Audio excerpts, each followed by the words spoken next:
And we are live. So, okay, Kate, Ian, thank you for coming along, Kate. Thank you. So what we're going to do here, the reason why I got us together was you had a few questions. I think, like you were saying, you want to make sure you get everything right. So before you teach the students, you know, you're teaching the right thing. So I thought I'd get Ian in. He's had a bit of experience at Box Hill. It's Box Hill High. Where else have you worked, Ian? You with one of the primary South. schools? Yeah. That's a primary South school. Yeah. So he's been across a few different schools, so he understands what the environment is like. Right. And so I guess before we get into the specifics, give us an overview what you've achieved so far, well, like what seemed okay, and what you feel you still need some help with. Yes, so far my students have been doing the Sheridan kit cars, and they have built the car body. The PVC bit is all done. They have constructed the chassis, so they've done the wheels. Basically, they're up to the wiring. When we've done them in the past, we have done the wiring without the aluminium tray. So I knew how to do that and how to guide them through it. But we looked at the regulations for this year, and it mentions the aluminium tray, which makes the wiring a little bit different. And I wanted to clarify what that should look like before I have to teach them how to do it, to make sure I don't lead them astray. Gotcha. So can you show us, have you got an example of what you've actually done there yes, so far? Yes, I do. Yeah. So we've got, here is the tray setup that I've got. And I have so far just using the wiring that came in the Solar Car 26, kit. I've attached, I've got one running from the top of the solar panel here to this plug socket thing. And on the other side, I've got the same thing. And then into the middle, there is from that side of the solar panel down to the middle ones.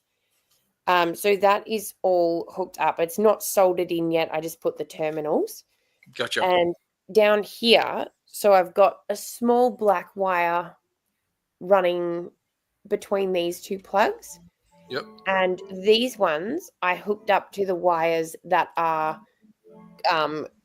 underneath in the motor there. Gotcha. But I think I am missing, so I can't see how to get this switch into it. And obviously, I think I'm definitely missing something because when I took that outside to give it a test, it did not move. So, there's obviously some steps I'm missing. Sure. Can you bring that back up and just point it directly at the camera so Ian and I can just see the layout? I know it'll block you out, but I think it's important for us to be able to lift it up a little bit because it's the wiring at the bottom we're more interested in. So I think to me it looks like, Ian, we've shorted out. Oh, no, hang on, that black cable. That black light, the black cable there, you've got a black cable coming up from the central connection there that just doesn't go to anything. Not that one, on the other side. This one here? No, the one that we can see in the image. Oh, that one here? Yes. So that was going to this one here. It's just okay. Gotcha. So we've gone. So it's important to know, but they do actually look like they're hooked up in the way you would short out a speaker. Is that right, Ian? But that's not the way I remember the wiring being done. Is that correct, Ian? Yeah. No. If you're getting nothing happening, the wiring definitely isn't correct. That's what I thought. Yes, something's gone wrong somewhere. Now, perhaps before I leap in and totally confuse everyone, let's just start with a panel which is exactly one that's used for racing with the student design cars. That is effectively, even though better get it. So it's in the camera, effectively what we provide for the students to race with. And it's more or less what you're trying to aim for. Yes. This link here, if I pull that out, I've now got effectively a black and a red. Now that's negative and positive of one end of the panel. Oops, camera's reverse here. The top black and red are for the other end of the panel. So effectively, I've got two batteries, if you like, to look at it that way. And I've brought their positive and negatives out here. So what we normally do is for the student design car, we provide the panel with that link in place because nearly everyone's running electronics and you need the maximum voltage out of your panel. But just to clarify, just for, if we can hold on for a moment there, Ian. Just put that down. So the electronics you were talking about there, just jog my memory. It's not allowed. They're not in the Sheridan kit cards, are they? Not in Sheridan. So so you know, Kate, the electronics, you don't have to worry about that right now. No. It's worth knowing about, but that was just context before, just in case Kate starts thinking, where have my electronics gone? But the wiring now is exactly what we want. Okay. So one side needs to be consistent. So like these two plugs would wire this whole side. So instead of crossing over. So that might be where I've gone wrong. Before we hold on for a second. Can we back up just for a second? Yeah. Did you buy the aluminium mounting kit from Scorpio? Obviously you did with a panel like that. Yes. What about the documentation that came with it? Yeah, so it was purchased several years ago, which is my issue. So these were all purchased a few years before I came into this role. So we've got the solar panels and we've got the aluminium panels. We don't have any of the documentation. So that's where it's tripped me up. Okay, well, that's where you're in trouble. And that's easily fixed. I mean, Scorpio will send you a copy, or I can, because what's in there is all the wiring detail, where the wires have to run, etc., etc. Oh, wow. Yes, I do not have that. And that is extremely helpful looking. That would totally, and that's the second lot, that would totally solve, we've got to get reverse on the camera, totally solve all of your problems. Yep. Because this bottom one here, that's the actual wiring diagram, and it tells you which sections of the panel it goes to and how it needs to connect to a switch. Perfect. So that you can switch from series to parallel whenever you like. Yes, yeah, that makes more sense because I was not sure, looking from the pictures, I was not sure how the switch came into it. So I thought I had everything else done, but hadn't wired in a switch and couldn't see how to get it in. So that's helpful. And now I'll just make things even more complex for you. Earlier this year, I mean, there have been lots of questions. Scorpio gets questions and he puts them to me. Okay. Guess what? I wrote the draft of this document for him and he rewrote it into his normal format. He gets questions. People have trouble with this. It is difficult when you're not used to wiring. So because of the kit car changes this year, we knew it was going to be tricky. David Gates, who's running the kit car, David and I and Scorpio had lots of conversations and we said, we need to make this a bit easier for the people. So out of that came something that may or may not be of interest to you, but it's an option. Came this. Now, it doesn't look very much, does it? Handful of wires. It's got the switch pre-wired. Oh, wonderful. Yes, isn't it? Yes. And it's got terminal lugs on it so that they connect. Now, the way they would go together on the panel is just like that. We'll get it in front of the camera. You've got a panel that will have 4 holes in it. Yes. Yep. Don't need the 4 for the kit car. You need, if you use this system, you only need the 2 banana sockets, positive and negative, the switch, which gives you off in the center position, series one side, parallel the other. Those lugs just screw under the terminals. You don't have to do any soldering. Right. That would be handy as well because they're only year 7s and we want to keep it safe. Well, that was one of the reasons of doing this. Soldering is an issue in a lot of schools. Yes. So all you do is you just clamp them under the nuts and plug the jolly old sockets onto the solar panel. Now, for the other end of the panel, you just get 2 wires, a positive and a negative. One's red and one's black. Yep. They push onto the panel and just run down the side of the panel to a connector. That connector is not the one that I have here, unfortunately. The one that Scorpio is now supplying requires no tools. All you got to do is strip the wire, and it's a spring clip, like on the back of lots of speakers, and the wires just clip under it. Oh, so that's handy. in a matter of seconds, you can actually wire a panel without any problem. Yeah. And guess what? The switch and all's pre-tested, because I'm at the moment assembling a dozen for him. Oh, wow. He has some. He's got the samples and he's got a few to go on with. But I'm doing a batch now, so we'll have some. How much is that? That's this is new. Maybe I was told and I've forgotten at one of the meetings. That switch, it's news to me. But how much is that? If someone wants to buy one of those switch pre-assembled, I haven't seen his costing on that. It shouldn't be very much because there's not. I would have thought so, but I wanted to check. Yeah. Yeah. So that'll probably help you out, Kate. So I think that's going to help. Would. The combination of that document and I think the document will explain things. That switch is going to help as well. If I can actually ask you, Kate, it's still good to take a look at that wiring that you've got there so we can just talk about what would be happening first. So I'll put you in the solar layer. So show us the bottom there. So up a little bit. Yeah. So to me, Ian, she would have actually shorted out because the positive and the negative are connected in the middle. Yes. Those solar panels would have just actually they would have just been sort of running in circles, wouldn't they? Just putting. Yeah. Yes. You really. Yeah. Here's a question for you, Ian.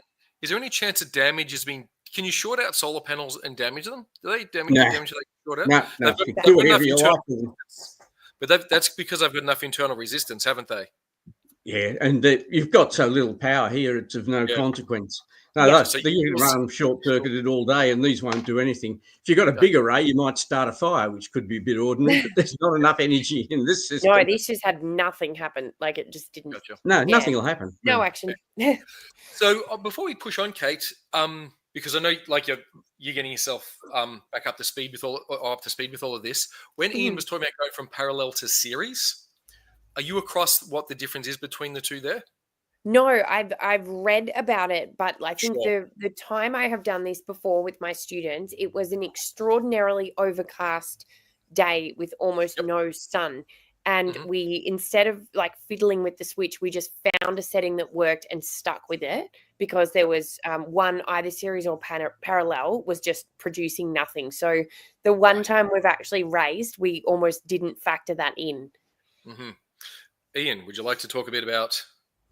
Yes, here we go. How much maths would you like to do on electric motors? I've got news for you. We're not doing it today.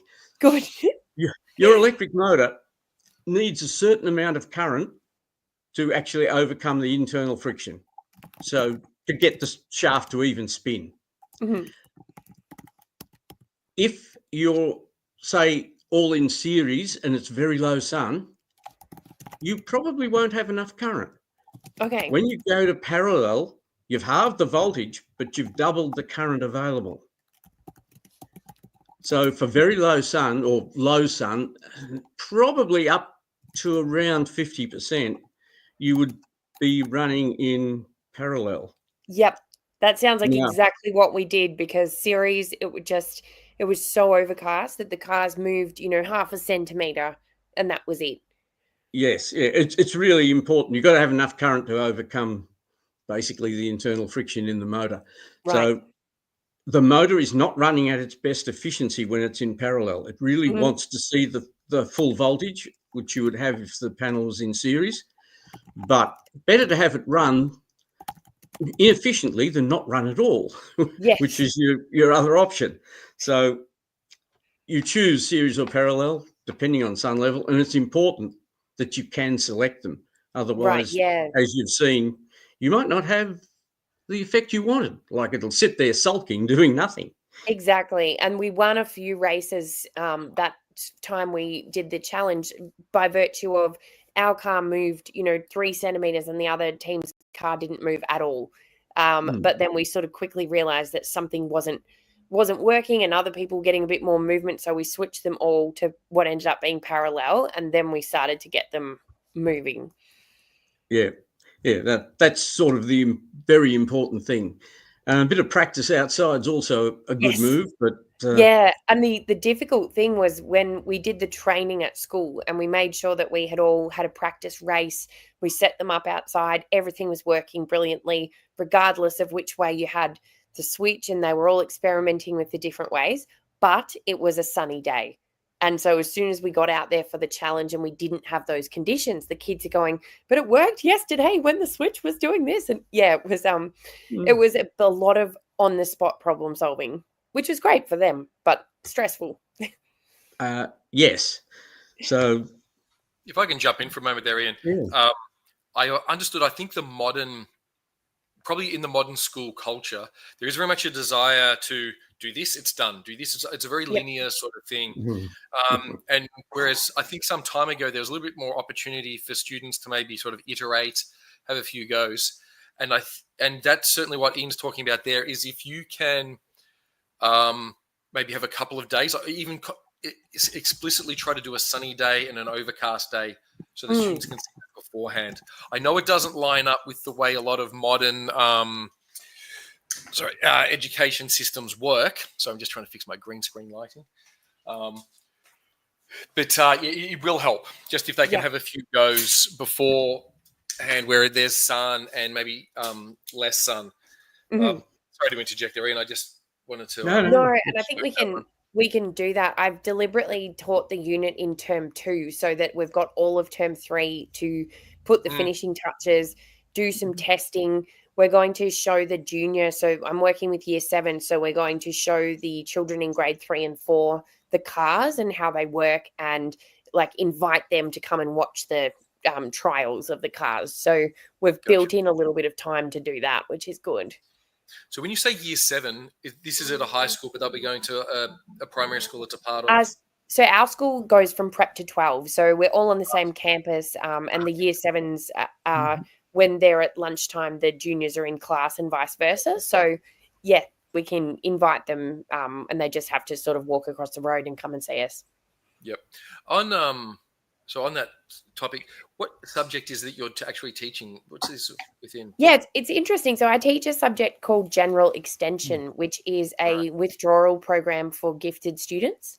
And so I see them once a week, and we do a variety of topics.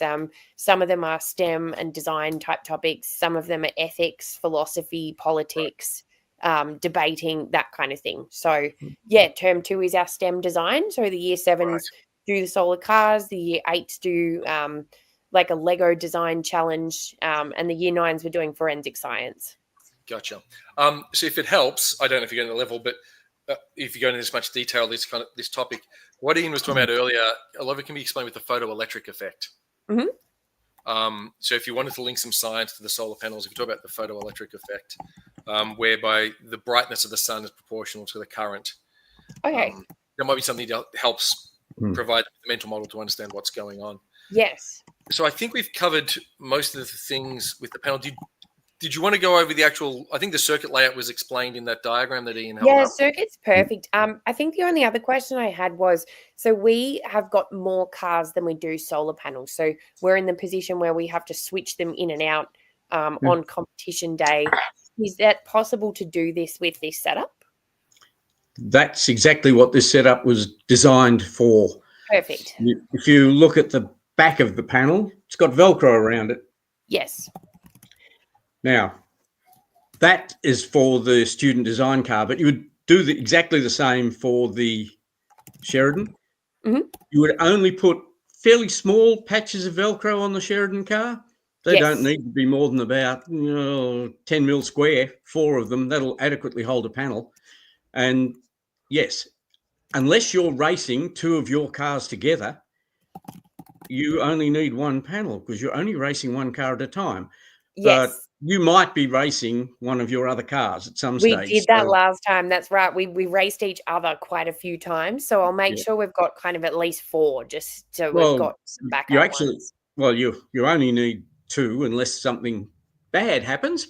Yep. And yes, it's just a matter then of unplugging from the 2 banana plugs. things there. Yep. Yep. Unplug them. And change plug the the panel, next one in. plug the next car in. It's as simple as that, which is Perfect. one of the reasons for this. And by the way, I mean, David changed the regulations asking for a backing because these panels are so easily damaged. He was seeing a lot of panel damage at the event, and damaging $100 panel is not a very good thing to do. It makes people unhappy. Yes. So on the aluminium backing, they're never say indestructible to a student, but they're a lot tougher. Yeah, that's good to know. And that setup looked really user friendly, I think, for the kids. So would Scorpio, if I was to email Scorpio, would they know what I'm talking about if I say especially if you say you've been talking to Ian, and they'll know exactly what you're talking about. That's good to know because, I'll pick up some of those. We do have one boy who's making his own car. So he chose to enter the student design competition rather than the kit car. He's a little bit advanced of the others in terms of his knowledge of how to design and 3D print and stuff. And his question was, which I think you may have already answered, whether or not the solar panel and the wiring is provided for him or if he has to do his own at school. Well, here we go. I sort of half answered it because I didn't know we were on that topic exactly. We provide the panel that they race with, and every panel is calibrated. So it's a level playing field as far as panel power goes. But you have to provide your own panel for practicing. We only issue the race panels for racing. Now, there would be absolutely no reason why you could not practice with the panel we were looking at before, set up for the kit car. Yes, it doesn't have all of the 4 connections on it, but your panel, you can change or leave the switch in the series position for electronics and just plug the motor or plug the electronics basically straight to the panel, which is exactly what you'd do if the link was in the panel anyway. So there's no issue. You could use that same setup. I imagine, are they, or is he building the electronics unit? Because I would recommend racing with the electronics. Makes life better for you and easier. Yep. Yeah, I've given him the panel and the solar, like the base and the solar panel, just to play around with and make sure he gets that incorporated into his car. He's happy to sort of build his own electronics. So did you buy a Challenger kit from Scorpio? Or no, he's fully making it himself. Okay, well, you can buy from Scorpio the electronics kit, which I would recommend if that's the way you're going. They got basically 2 options. You can spend a whole lot more money and get a plug and play one, Automax unit. They're about $100, or the unit that Scorpio bought. That's what he looks like. That comes as a kit. You've got to assemble it, which may not be what you're into. He would love that. That would be his absolute favorite thing. Okay. He's really into hands-on, like building design sort of stuff. So he would love putting that together. So they're available from Scorpio. Now, the chip on there is a Pickaxe microcontroller. You can have 2 options. You can buy a program chip, or you can buy it unprogrammed and program it yourself. So it depends where you want to go. He would like to program, I think. He would like to do it himself, I'm pretty sure. Yeah, well, I mean, that's the option. Now, with the kit, there's all the detail and all the coding and. Awesome. How do I know? I designed the circuit and I wrote it all. Wow. And it took me a long time. So I would definitely run with an electronics unit. Yes. Okay. Just makes it easier. And if you muck up the gear selection, the car still runs. Not as well as it could, but it will still run, which is really the important thing.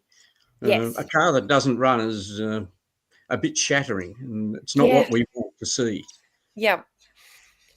No, I saw that happen a few times when we went to the challenge, just because of, there was one that was almost like winning every race and it was doing really well, and then something has come unwired in the course of the day. And all my students were really nervous to race this person because they were just, thrashing everybody. And then a group of my girls, it came up against them and their wiring had fallen out. The car didn't move. And our kids were like, oh, that's so awful for them. But also, thank goodness, because they were dominating. Yes. Now, you've got to keep an eye on things. They rattle loose. You'd be surprised how often it happens. Yeah, they do. We had a set of the crimpers ready. We had a whole bag of spare terminals, spare everything, because we thought, something could go wrong even in the transporting of the car from school to the challenge. So we were sort of ready for that eventuality. Yes, you need spares, unfortunately. Be good if you didn't, but no, we do need them. Yep. Sorry for that kerfuffle earlier. I had a bit of a studio issue. I don't know how much of that got through, actually. The buttons got hit and things like that. So we've gone over those the issues with the panels, Kate. Was there anything else? You've also the panels and the electronics controllers there for the student design cars. Was there anything else with the car that's holding you up at the moment? No, I think that will all make sense, as I'm assuming that when you order it, it comes with, like you said, the instruction manual to connect what's going on with the panel to their actual car with the motor.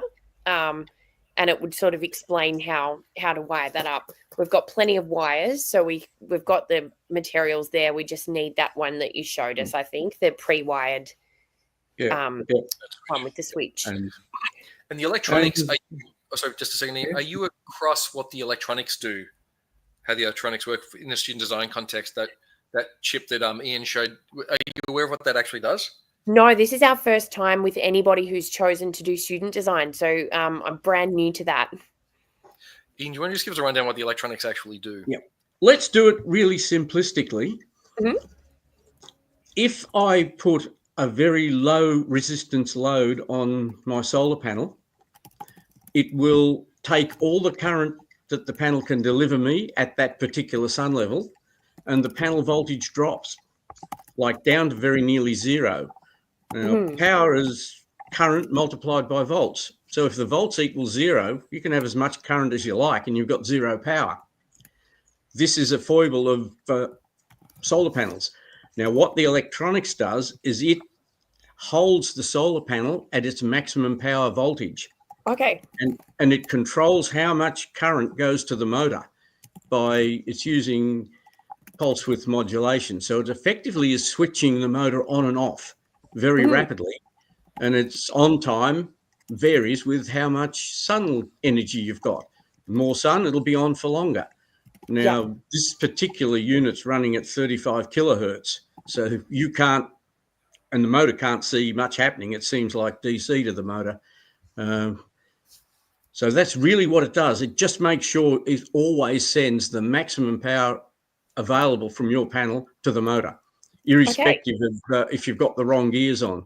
Now, if you had the wrong gears on, you can actually tend to stall the panel down. And let's say we had full sun. Instead of 5.5 watts to the motor, you might only be sending 1.5 watts to the motor. But with the electronics, you're always sending the 5.5 to the motor. Right. Yeah, depending on what you've done to the motor might not be at its most efficient point, but at least you're sending all the power that the panel can give you to the motor. Give it the best chance. That's a pretty simple view, but it's hopefully made sense. Yeah, it does. And I can explain that to him and kind of get across the importance of putting on the electronics kit. I think he'll quite enjoy coding it himself and following that instruction to work it out. Well, a lot of that panel data is actually in the documentation with the kit. Okay.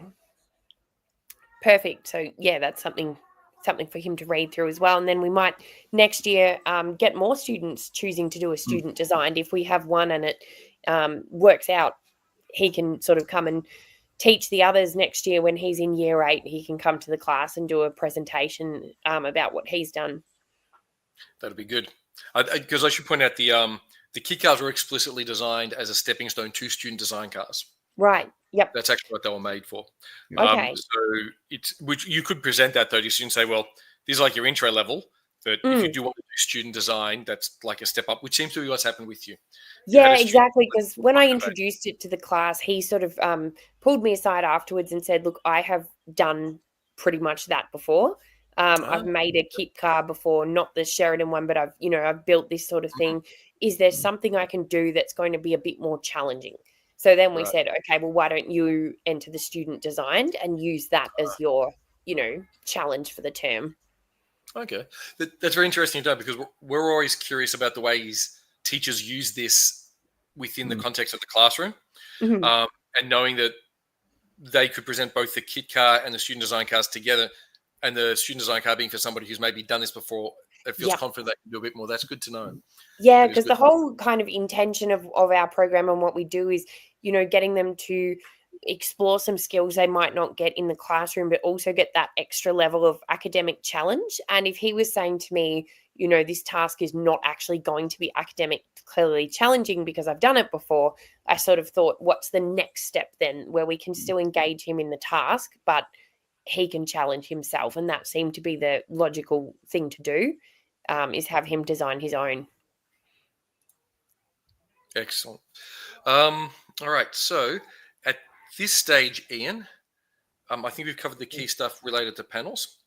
The rest of the vehicle seems to be going okay, does it, Kate? Yes, it does. Yeah, the vehicles are looking good. The kids have learned from our past experiences in terms of folding the car body, which was the one that really tends to give them trouble. But the great thing was we had a few groups who nailed it and got it really, really well done. And then they were able to help kids from the other groups with their tips. Even something as simple as just using a ruler to get the folds really precise. The better ones were the ones that really took that on board and, made their folds as crisp as they could before they even started folding it together. I'm glad you mentioned that. And Ian, you can counter me if you wish, but I'm about 83% sure you won't counter me. A very well-built car, like where the axles are very straight and perpendicular and everything's running nicely, will probably outperform a good design every time. Because as good as your design is, if it's not well executed, well, in a sense, it's not really a good design. So your manufacturing and your production process does count for a lot. And I think that is often something that can be missed by particularly kids in gifted programs, where they become very academic and it's very much about the knowledge and the ideas. Yep. This, what can seem like sort of crudeness with regard to, but this is like physical stuff. Yes, it makes a difference. Yes, precise. Yeah, I'd say precise, but well executed production for a well executed design is going to count for a lot. And I think, Ian, typically, particularly in Sheridan kit cars, it's the well-built cars that will win. What would you put it for in the student design cars, Ian? Like, how often do you see a car that was perhaps not the best conceptual design compared to the other, but it won basically because it was well-built and well-tested and reliable? Yeah, it happens quite often. We've seen some really fancy stuff that literally fell apart. Yep. Just not, well constructed. And if you just knock it together, and I'll give you an example. If you've got the axles 3 mil out of parallel, and the number of cars I've picked up and looked at and said, my goodness, those axles are way off. Oh no, look, they're perfect. Get a rule, measure them. Oh, look, they're 4 mil. And students can't see that. But that's will slow your car 4 seconds on the 100-meter track. Yep. Simple things like that. We spend a lot of time looking at friction and what different aspects of the car could create friction and how we can cut that down. So making sure that the guides, when we put them in, that they were properly spaced and that they weren't too low down, because obviously if you've got anything hitting the track, that's going to slow you down. When they attach the motors, I was getting them to be really careful about not yanking the cable ties, because we had groups that did that, pulled it too tight, and then the whole chassis sagged because they had overdone it with the motor, or they had left so much dangling with the cable tie that it was then rubbing against the track. And so we talked a lot about all the different things that could create friction and what we need to do to minimize that to have a car that runs smoothly. Excellent. That's very good. Because I think also there's a life lesson there that, that I think Edison did actually say this when he said, innovation is 1% inspiration, 99% perspiration.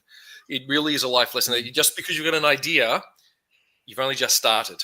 You've still got to execute it. So I think, and that's a very good engineering lesson. I'm an engineer, by the way. I don't know if I mentioned that, but that's often the issue we have. I work for a company where we make eye scanners. And it's very much a case like there's these amazing optical technologies that have been developed, but you then have to find a way of being able to make them reliably and repeatably. And that is, it's an important lesson throughout careers and things like that. So I know you're teaching more science and stuff, but there is a life lesson you can get out of that as well. Yeah. Do you want to add anything to that, Ian, that sort of like a philosophical side of that? No, it's all good stuff. And I think the other, with the student design car, he's been studying cars, like Formula One cars, and he wants to know why there are things on that car and how it's going to help. So he was talking to me about thrust, and he was trying to work out, how he could use a spoiler or something like that to, mimic what happens in a Formula One car. And we're talking about, downwards force and that sort of thing, and how to increase the aerodynamic nature of his car based on what he's learned by studying F1 cars. There are a few differences. Here's a question. Would he be interested in a session like this? I think he would love it, honestly. Okay. If he's keen and he wants to do it, we'd be more than happy to do that as well. Oh, fantastic. Yeah. But I think, I know I've asked this a few times now, but I think we've, the answer is probably that yes. So we've covered everything you wanted to cover for now, Kate. Is that right? Yes. Yeah, definitely. All right. In that case, Ian, unless there's anything else you want to share, we can. Look, I would just say aerodynamics is critical, but you might like to suggest to him spoilers and all won't work very well on the student design car. Okay. You don't have enough velocity to get any force worth having. Right. And with any down force, there's always a drag force, which is very negative when you've got 5.5 watts. Not what's Formula One? Nearly 1,000 horsepower. Yes. So in trying to create that downforce, he's going to create some drag, and it's correct. We can talk about that. Yeah. We can have a session with you, and if you want to join in for that session, that's fine as well. Yeah, perfect. When he's back from school holidays, I'll put it to him and just say, would you like to have a session, just talk through and get some advice from some experts? Sounds good. All right, we will leave it there. Hopefully we do have that other session. I'm glad that helped you, Kate. Perfect. Really helpful. And finding out that you didn't have the actual instructions, that was definitely... I shall email you a set tonight. Thank you. Right. We can probably put those up. It didn't occur to me, but we can probably put those up on the website as well, Ian, because there might be people out there who have lost them. Oh, actually, you can go to Scorpio's website and download them. Yeah, done. Yeah. All right, we'll add that as well. Thanks again, Kate. Thank you, Ian. Enjoy the rest of your Saturdays. Thank you very much. Take care. Okay. Bye. Goodbye. Bye.